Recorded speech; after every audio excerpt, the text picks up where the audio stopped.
میں قبل اس کے کی تفسیر بیان کروں، تفسیر کا خلاصہ بیان کروں چھٹے پارے کا، ایک سوال جو کہ بہت ہی خوش آئند کی بات ہے، بہت ہی خوشی کی بات ہے کہ ہماری خواتین میں رحمۃ اللہ یہ بیداری آ رہی ہے کہ کوئی عمل کیا جا رہا ہے دلیل کیا ہے اس کی۔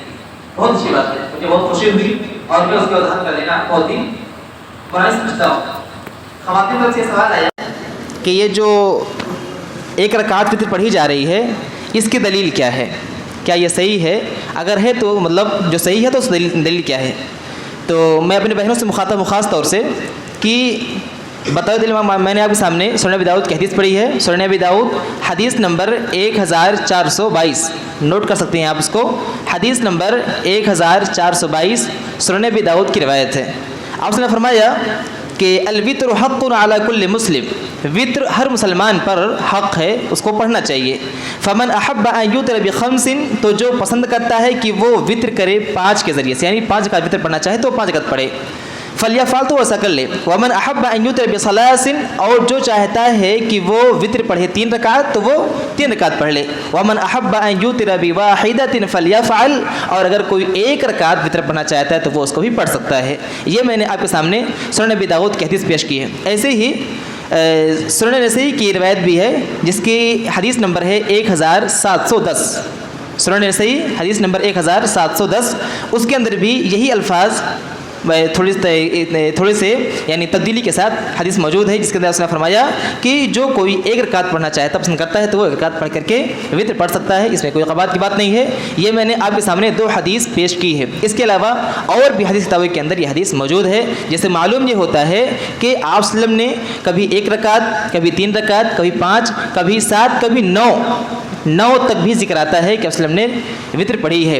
میرا یہ پہلے شروع میں ارادہ بھی تھا کہ انشاءاللہ اس رمضان میں کچھ سکھائیں گے اپنے جو مسلین ہیں، جو ہماری خواتین بہنیں، ان کو کہ جو چیزیں عام طور سے سنت چھوٹتی رہتی ہیں ہم سے اور آپ سے، یا نگاہوں سے اوجھل ہوتی ہیں، مشہور نہیں ہوتی ہیں، تو اس کو ہم اور آپ زندہ کریں گے انشاءاللہ اور بدعات سے نکالنے کی کوشش کریں گے۔ تو اس میں سے میں نے یہ کوشش کی کہ جو وطر ہے ہمیشہ 3 پڑھی جاتی ہے اور لوگ ذہن کے اندر 3 ہی رکعت ہمیشہ پڑھنا یا 3 رکعت وطر ہوتی ہے، تو میں نے ایسا کہا کہ 1 رات پڑھا جائے، 3 پڑھا جائے۔ انشاءاللہ موقع ملا اگر شب قدر کے موقع پہ انشاءاللہ 5 پڑھنے کی کوشش کریں گے، 7 بھی ہم لوگ پڑھنے کی کوشش کریں گے، انشاءاللہ سنت زندہ کرنے کی کوشش کریں گے۔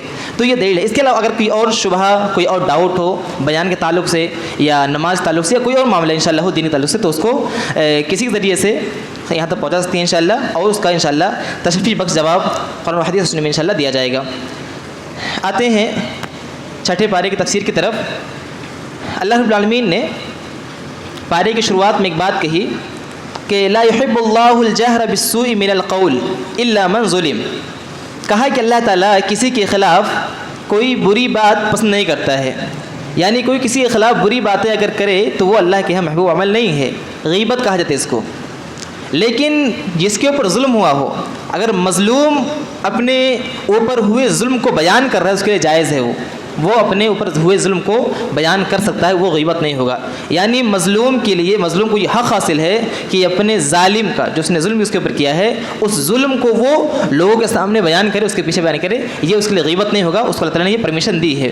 اس کو اللہ نے فرمایا وَقَانَ اللَّهُ سَمِيعًا عَلِيمًا، 2 صفت لے کر آئی اللہ تعالیٰ نے بیان کیا، سمیع اور علیم۔ کیونکہ اللہ تعالیٰ یہ بتانا چاہ رہا ہے کہ جو مظلوم ہے یا جو ظلم کرنے والا ہے یا مظلوم جس سے اپنے ظلم کی داستان بیان کر رہا ہے، اس کو صحیح طریقے سے بیان کرے، کیونکہ اللہ تعالیٰ سننے والا ہے، اللہ جانتا ہے سچائی کتنی ہے اور کتنا اس کے اندر ملاوٹ ہے، اور کہا علیم بھی اللہ تعالیٰ ہے، بہت باریک بھی ہے۔ تم کس نیت سے اور کس وجہ سے لوگ سب درمیان بیان کر رہے ہو، اللہ بہتر جانتا ہے۔ اگر تمہیں اپنا حق چاہیے اور اپنے حق کو حاصل کرنے کے لیے بطور احتجاج بیان کر رہے ہو، تمہارا حق ہے، لیکن اگر فساد کی نیت سے یا کسی اور نیت سے ایسا کر رہے ہو تو سمجھ لینا اللہ سنتا بھی ہے کیا کہ اس نے تمہارے ساتھ ظلم کیا ہے، اور اللہ جانتا بھی ہے کیا کہ ظلم ہوا ہے، اور کیوں تم بیان کر رہے ہو وہ بھی اللہ تعالیٰ جانتا ہے۔ اللہ نے فرمایا اس کے بعد کہ اگر تم معاف کر دو تو تمہارے لیے زیادہ بہتر ہے، وگرنہ تمہیں یہ حق حاصل ہے کہ تم اس کو بطور احتجاج اپنے حق کو پانے کے لیے جو تمہارے ظلم ہوا اس کو بیان کر سکتے ہو۔ اللہ نے اس کا آگے بیان فرمایا کہ کافر جو ہوتے ہیں تین طرح کے ہوتے ہیں جو بظاہر ان کو لگتا ہے کہ ہم کفر نہیں کر رہے ہیں. ایک ہوتا ہے جو اللہ اور رسول کا انکار کرتا ہے. رسول کا انکار کرنا ہی کفر ہے. ایسا نہیں کہ اللہ کوئی اگر صرف کہے کہ ہم اللہ پر ایمان لاتے رسول پر ایمان نہیں لاتے تو ہم ایمان والے ہو گئے. نہیں, اللہ پر کوئی ایمان لا کر رسول پر ایمان نہیں لاتا گویا کہ وہ اللہ پر بھی ایمان نہیں لاتا. تو اللہ تعالیٰ نے فرمایا کہ تین طرح کے ہوتے ہیں. ایک ہوتا ہے جو اللہ رسول پر مکمل ایمان نہیں لاتا, وہ بھی کافر ہے. اور کہا کہ ایک ایسے ہوتے ہیں جو اللہ پر تو ایمان لاتے ہیں لیکن رسول پر ایمان نہیں لاتے, یہ بھی کافر ہے.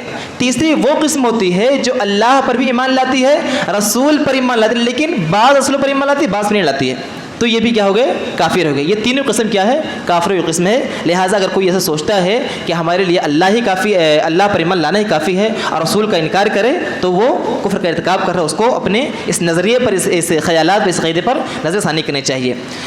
اللہ رب العالمین نے پھر اس کے بعد عیسیٰ اسلام کے تعلق سے ان کے یعنی عیسائیوں کی, یہودیوں کے عقائد کی تردید کی اور ان کی جہالت کو اللہ نے فرمایا ایک جگہ پر کہ یہ جو شرک کرنے والے مشرک ہوتے ہیں نا, یہ جاہل ہوتے ہیں.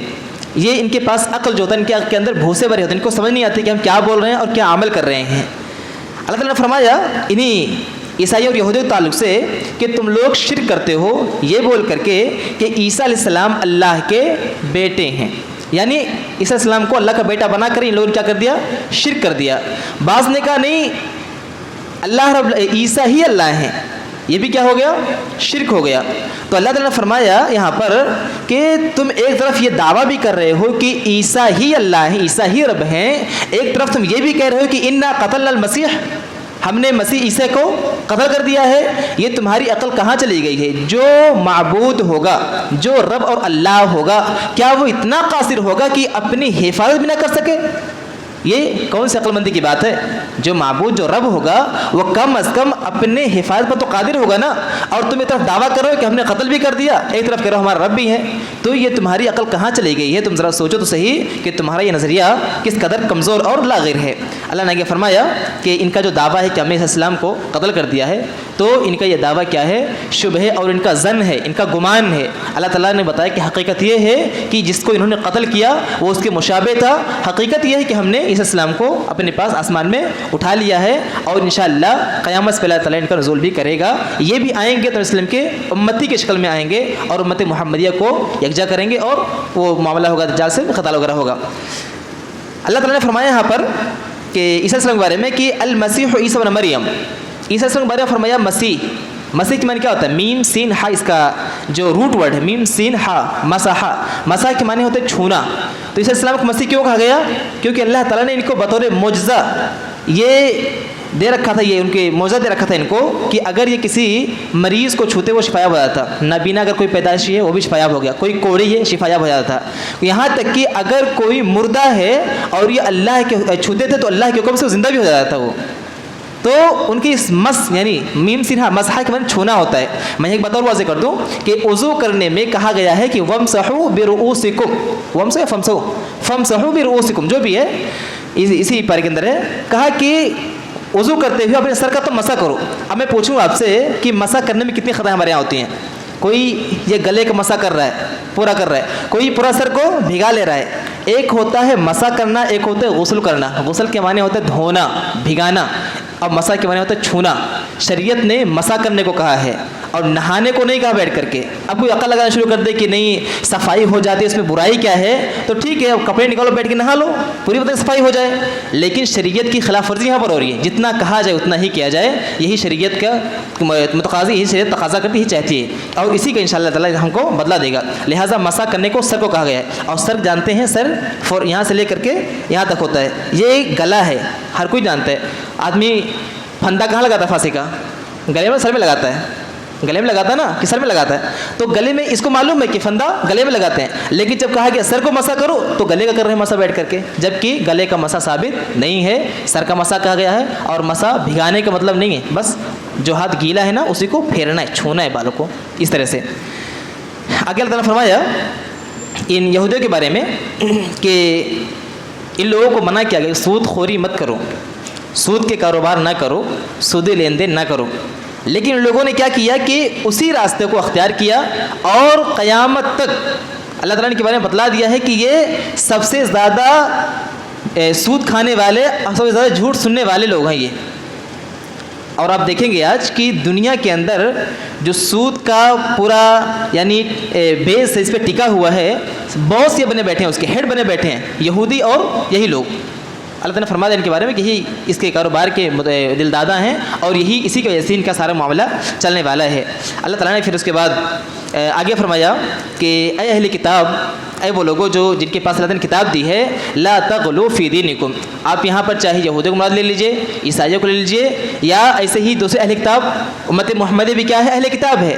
اللہ تعالیٰ اہل کتاب بول کر کے سب کو مخاطب کر رہے ہیں, کہہ رہا ہے کہ لا تغلو فی دینکم, اپنے دین میں تم غلو نہ کرو. غلو کیا ہوتا ہے؟ غلو کہتے ہیں کہ کسی کو اس کے حقیقی مقام سے اٹھا دینا, بڑا کر دینا. ایک ہوتا ہے غلو کرنا, ایک ہوتا ہے تنقیص کرنا, کہ کسی کو اس کے حقیقی مقام سے نیچے گرا دینا.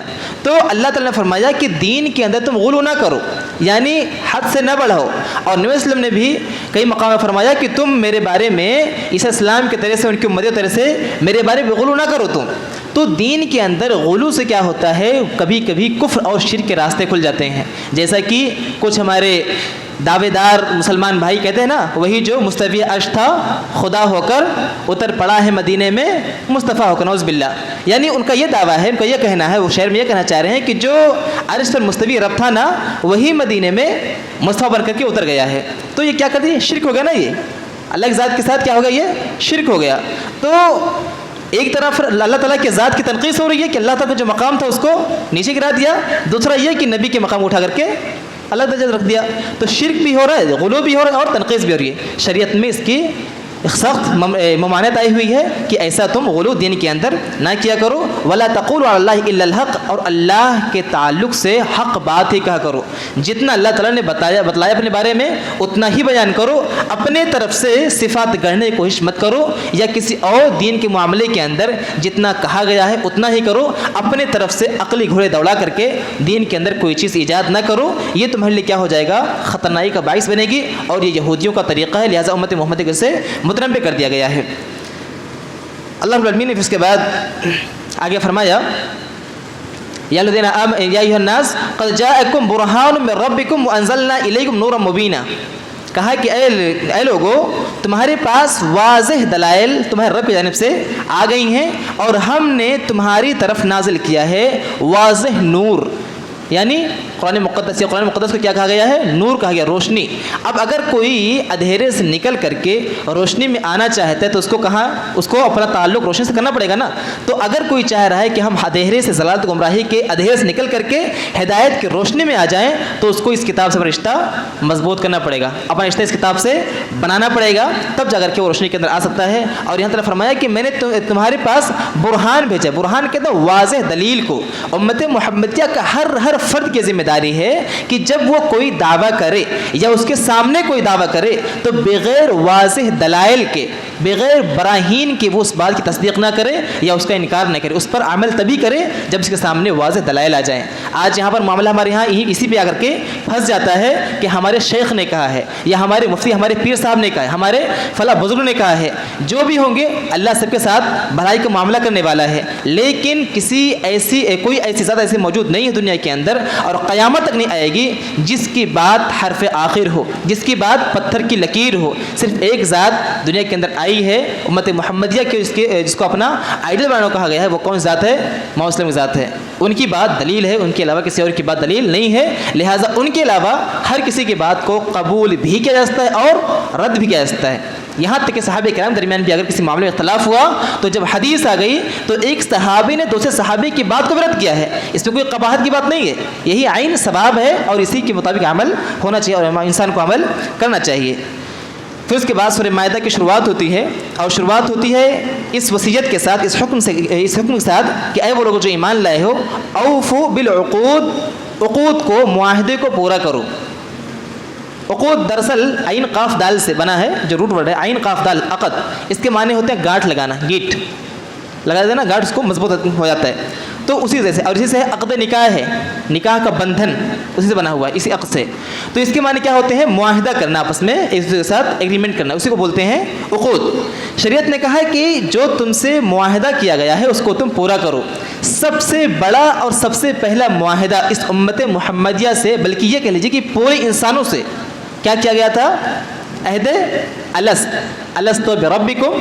اللہ تعالیٰ نے تمام بنی آدم کو پیدا کیا اور ان سے وعدہ لیا، عہد و پیمان لیا. کہا کہ الست بربکم، بتاؤ کیا میں تمہارا رب نہیں ہوں؟ سب نے کیا کہا؟ بلا شہیدنا، کیوں نہیں اللہ، ہم اس بات کے گواہ ہیں کہ تو ہی ہمارا رب ہے. تو سب سے پہلا جو عہد اور سب سے بڑا عہد جس کا تعلق اللہ تعالیٰ سے، عہد 3 طرح کا بتاؤں گا انشاءاللہ بھی، 3 طرح کا ہوتا ہے. ایک پہلا اور بڑا عہد کون سا ہے؟ جس کا تعلق اللہ تعالیٰ سے، جس کا ہم سب نے عہد، اور قیامت اتنے لوگ آنے والے سب نے عہد کیا ہوا ہے کہ اللہ تو ہی ہمارا رب ہے، ہم تیرے ساتھ شرک نہیں کرنے والے، ہمارا تو ہی معبود ہے. لیکن یہاں دنیا میں آنے کے بعد انسان اگر مشرک بن جائے، کافر بن جائے، تو یہ اس کی اپنی کوتاہی ہوگی، یہ اس کا اپنا جرم ہوگا، اور کل قیامت روز یہ کہہ نہیں سکتا وہ کہ اللہ مجھے معلوم نہیں تھا، کیونکہ اللہ تعالیٰ نے اس سے عہد الست لے رکھا ہے. تو سب سے پہلا عہد جو ہے اس کو پورا کرنا چاہیے کہ ہم کبھی بھی کسی کے ساتھ اللہ کے ساتھ کسی کو شریک نہ ٹھہرائیں. دوسرا عہد کیا ہوتا ہے؟ انسان کا اپنے نفس سے ہوتا ہے، اپنے آپ سے ہوتا ہے. مثلا کوئی کہے میرا یہ کام ہو جائے تو میں یہ کروں گا، مثلا میں 3 رکعت نماز پڑھوں گا، میں ایگزام میں پاس ہو گیا اگر تو میں 4 رکعت نماز پڑھوں گا، میں اگر ایگزام میں پاس ہو گیا تو میں ایک قرآن کسی کو دوں گا، تحفہ ہدیہ کروں گا، جو بھی جائز چیز کے اندر نظر مان سکتے ہیں. یہ بھی کیا ہے؟ ایک عہد ہے. تو اس کو بھی پورا کرنا ہے. اور ایسے ہی ایک عہد ہوتا ہے جو انسان کا دوسرے انسان سے ہوتا ہے، ایک اللہ سے، دوسرا اپنے نفس سے، تیسرا انسان کا انسان سے. یعنی کہ اگر تم مجھے یہ چیز دو گے میں تمہیں یہ دوں گا، اتنی مدت میں تم یہ کام کر دو گے میں تمہیں یہ چیز دوں گا. یہ بھی کیا ہوتا ہے؟ ایک معاہدہ ہوتا ہے. تو ان تینوں معاہدوں کو ہم دیکھ لیں اگر، تو تینوں کے بارے میں فرمایا کہ اوف بالعقود، اپنے عہد و پیمان کو پورا کرو. اور عہد و پیمان کا ناقص، اس کو توڑنے والا، اس کو پورا نہ کرنے والا کیا ہوتا ہے؟ منافق ہوتا ہے. یہ نفاق کی پہچان اور اس کی علامت ہے. اور نفاق کی بات آئی، میں اسے اور واضح کر دوں کہ نفاق عام طور سے ہمارے مشہور ہے، بات کرے تو جھوٹ بولے، وعدہ کرے وعدہ خلافی کرے، بات کرے تو گالی گلوچ دے، اور یہ تمام باتیں نفاق کی علامتیں ہیں. لیکن یہ بھی قرآن کہتا ہے نفاق کی علامت ہے کہ اگر کوئی نماز پڑھنے میں سستی کرتا ہے، نماز پڑھتا ہے لیکن سستی سے پڑھتا ہے، تو یہ بھی کیا ہے؟ نفاق کی ایک قسم ہے. یہ بھی ایک طرح سے منافقت ہے. اور ایک اور بات میں بتا دوں، یاد آ گئی مجھے، کہ نفاق کی 2 قسم ہوتی ہے، نفاق اعتقادی اور نفاق عملی. ہم کسی کو بالجزم اور بالیقین یہ نہیں بول سکتے کہ فلاں صاحب یہ منافق ہیں، کیونکہ ایک ہوتا ہے نفاق اعتقادی، نفاق عملی. نفاق اعتقادی ہوتا ہے جس کا تعلق دل سے ہوتا ہے، اور وہ نبی صلی اللہ علیہ وسلم کے زمانے میں جو منافقین تھے اللہ تعالیٰ نے ان کے بارے میں بتلا دیا تھا نبی صلی اللہ علیہ وسلم کو، تو ان کے بارے میں ان کے منافقت کی اور نفاق کا حکم لگا. لیکن آج کے وقت میں ہم کسی کو بالجز منافق اس لیے نہیں کہہ سکتے کیونکہ آج کل کس کے دل میں کیا ہے ہم نہیں جانتے، اللہ ہی بتا جانتا ہے. ہم اتنا ضرور کہہ سکتے ہیں کہ یہ منافقوں والا عمل کر رہا ہے، یا یہ منافقت کا کام کر رہا ہے، یا ان کے نفاق کا کام کر رہا ہے، نفاق والا عمل کر رہا ہے، یا منافقوں کے نقش قدم پر چل رہا ہے. ہم کسی کو بالجزم منافق نہیں کہہ سکتے ہیں. یہ شریعت نے ہم کو تعلیم دی ہے. آگے اللہ فرمایا اس کے بعد کہ یا تعاونوا علی البر والتقوی ولا تعاونوا علی الاثم والعدوان. کہا کہ اے لوگوں جو ایمان لائے ہو، تم نیکی اور بھلائی کے کام میں ایک دوسرے کی مدد کرو، برائی کے کام میں ایک دوسرے کی مدد نہ کرو. یہاں پہ کہا کہ بر اور تقوی دونوں استعمال کیے. بر کے معنی ہوتی ہیں عام نیکیاں، اور تقوی کے معنی ہوتے ہیں وہ نیکی جس کا تعلق اللہ تعالیٰ سے ہو، جس کے اندر صرف رضا اللہ تعالیٰ کے لیے کی جائے. مثلا کوئی نماز پڑھ رہا ہو تو کس کے وجہ سے پڑھنا چاہیے اس کو؟ اللہ کو. کس کے وجہ سے کرنے کے لیے؟ اللہ کے وجہ سے کرنے کے لیے. کوئی اور عبادت کو انجام دے رہا ہے تو اس میں صرف اور صرف کس کی رضامندی ہونی چاہیے؟ اللہ کی ہونی چاہیے. لیکن کبھی کبھی بندہ کیا کرتا ہے کہ کسی کی دل جوئی کے لیے، کسی کا دل جوڑنے کے لیے، کسی کو خوش کرنے کے لیے کچھ عمل کرتا ہے، نیک کام، اچھا کام کرتا ہے، اس کا اجر پاتا ہی پاتا ہے، لیکن چونکہ اس میں لوگوں کو بھی خوش کرنے کا دراصل معاملہ ہے تو اس کو بولتے ہیں بر. تقوی جس میں رضامندی صرف اللہ تعالیٰ کی مقصود ہو اس کو تقوی بولتے ہیں، اور بر وہ ہے جس کے اندر اللہ تعالیٰ کی رضا کے ساتھ ساتھ انسانوں کا بھی رضا اس کا شامل ہو کہ بندہ خوش ہو جائے گا، خوش ہوگا، دین سے قریب ہوگا. یہ تمام بات اس کے اندر شامل ہیں. پھر اللہ تعالیٰ فرمایا اس کے بعد الیوم اکملت لکم دینکم واتممت علیکم نعمتی. بہت مشہور آیت کریمہ ہے. اس میں بھی 2 لفظ استعمال ہوا. ایک ہوتا ہے اتمام، ہاں تمام ہونا، مکمل، اور ایک ہوتا ہے اکمال، کمال کو ہونا، مکمل ہو جانا. دونوں کا معنی ایک ہی ہے لیکن تھوڑا سا فرق اس کے اندر ہے. مفسرین کہتے ہیں اس کے بارے میں کہ الیوم اکملت لکم دینکم، جب دین کی بات آئی تو اللہ نے استعمال کیا اکملتو کا لفظ، یعنی کمال کا، مکمل کا لفظ۔ کیوں؟ کیونکہ مکمل کہتے ہیں کہ کوئی بھی برتن ہو اس کو اتنا مکمل بھر دیا گیا ہو کہ اس کے اندر اب ایک قطرہ داخل نہ ہو سکے۔ اگر ایک قطرہ بھی اس کے اندر، ایک ذرہ بھی اس کے اندر ڈالا جائے تو اس کے وہ باہر کر دے، اس کو ایکسیپٹ قبول نہ کرے، اس کو بولتے ہیں مکمل، بولتے ہیں کمال درجے کا۔ تو دین جو ہے اللہ تعالیٰ بتانا یہ چاہ رہا ہے کہ دین جو ہے یہ مکمل ہو چکا ہے، اب اس کے اندر رائی کے دانے کے برابر بھی کوئی چیز داخل نہیں کی جا سکتی ہے۔ اور اس کے بعد کہا کہ اتممت علیکم نعمتی، اور اپنی نعمت تمہارے پر ہم نے تمام کر دی ہے۔ نعمت جو ہے اللہ تعالیٰ کی، یہ یہاں پر جو نعمت تمام ہو رہی ہے اسلام کی بات ہو رہی ہے، لیکن اس کے علاوہ اللہ تعالیٰ نعمتیں بندوں پر قیامت تک کرتا ہی رہے گا۔ نعمتیں تمام ہی نا، ایک چیز اللہ تعالیٰ نے مثلا کسی کو دودھ میسر ہو گیا تو اب وہ یہ دعا کر اللہ تعالیٰ مجھے اور دودھ چاہیے، یا میرے پاس یہ دودھ ہے اب اس سے اور کوئی مشروب اگر ہے اس کو اور پینے کی خواہش ہو رہی ہے، اس کو اور چاہے اگر تو پاستا ہے، وہ ایک نعمت ہے دودھ، لیکن دودھ اس کو ملا ہوا ہے، آسودہ اس سے ہے، لیکن اگر اور وہ طلب کر اللہ تعالیٰ سے تو انشاءاللہ اللہ تعالیٰ اس کو اور دے گا، اور قیامت اللہ تعالیٰ اس کو دیتا رہے گا۔ تو اتمام کا تعلق جو ہوتا ہے اس کے اندر گنجائش ہوتی ہے کہ اللہ تعالیٰ اور اس کو دیتا رہے، لیکن جب دین کی بات آئے گی اور کمال کی بات کہی جائے گی تو اس کے اندر اور کچھ ملانے کی گنجائش نہیں ہو سکتی ہے۔ تو دین کے اندر دین مکمل ہے اور اللہ تعالیٰ کی نعمتیں اتمام ہیں، تمام ہیں، اس میں اضافہ ہوتا رہے گا انشاءاللہ قیامت تک۔ پھر اس کے بعد اللہ تعالیٰ نے علم کی بہت ساری باتیں، اس میں کیا بیان کیا جائے کیا چھوڑا جائے، بہرحال یہ آخری بات بیان کرتا ہوں میں آپ کے سامنے کہ اللہ تعالیٰ نے علم کی بات کی ہے اور کہا کہ اگر کلب معلم ہے، وہ کتا جس کو ٹرین کیا گیا ہو، جس کو شکار کرنے کا طریقہ بتا دیا گیا، سکھا دیا گیا ہو، تو اللہ نے فرمایا کہ اس کا شکار بھی حلال ہے۔ اگر اس نے شکار کیا اور شکار کروانے والے نے بسم اللہ کر کے اگر اس کو چھوڑا ہے کتے کو، تو جو وہ شکار کر رہا ہے وہ اس کے لیے حلال ہے، اس کو وہ کھایا جا سکتا ہے۔ دراصل بتانا یہ ہے اس آیت کریمہ کے ذریعے سے کہ ایک کتا جو عام حالت کے اندر اگر کسی برتن میں منہ ڈال دے 7 بار دھلنا ہے، لیکن کتے کو اگر سکھا دیا جائے، ٹرین کر دیا جائے، علم دے دیا جائے شکار کرنے کا، تو اس کی اتنی ویلیو ہو گئی کہ تم اس کا جوٹا بھی کھا سکتے ہو۔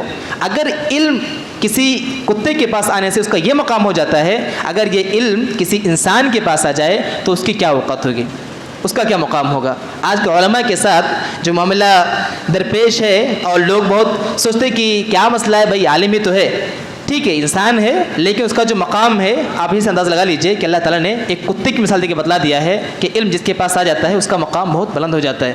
لہٰذا ایک انسان ہے جس کو اشرف المخلوقات پہلے بنایا گیا ہے اور اس کے بعد اللہ تعالیٰ نے علم بھی دے دیا، وہ بھی دین کا علم، تو اس کا مطلب یہ ہو گیا کہ اس کا مقام بہت ہی بڑا ہے۔ اگر قرآن کا جاننے والا ہے تو اللہ تعالیٰ نے اس کو یہ حق دیا ہے کہ کل قیامت کے روز اپنے ماں باپ کے سروں پر وہ فخر کا تاج رکھے گا۔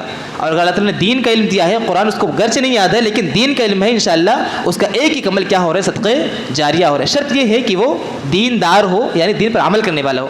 یعنی علماء بہت سارے دین سیکھتے ہیں دین کو برباد کرنے کے لیے بھی، یا دین سے لوگوں کو دور کرنے کے لیے بھی، یہاں علماء وہ نہیں مراد ہیں، علماء ربانیین مراد ہیں جو دین کو سیکھتے ہیں، اس پر عمل کرتے ہیں، لوگ اس طرف دعوت دیتے ہیں۔ اللہ تعالیٰ دعا کرنے والے کہ لوگ قرآن صلی کرنے والا بنائے اور قرآن و حدیث کے مطابق زندگی گزارنے والا بنائے۔ اللہ تعالیٰ ہم نے جو کچھ سنا ہے سب سے پہلے مجھے اس کا لوگ کو عمل کرنے والا بنائے، ہم سب کو جب تک زندہ رکھے، ایمان اسلام پر قائم و دائم رکھے، ہمارے جب خاتمہ ہو تو ایمان ہی پر ہو، آمین، تقبل رب العالمین، والسلام علیکم و رحمۃ اللہ وبرکاتہ۔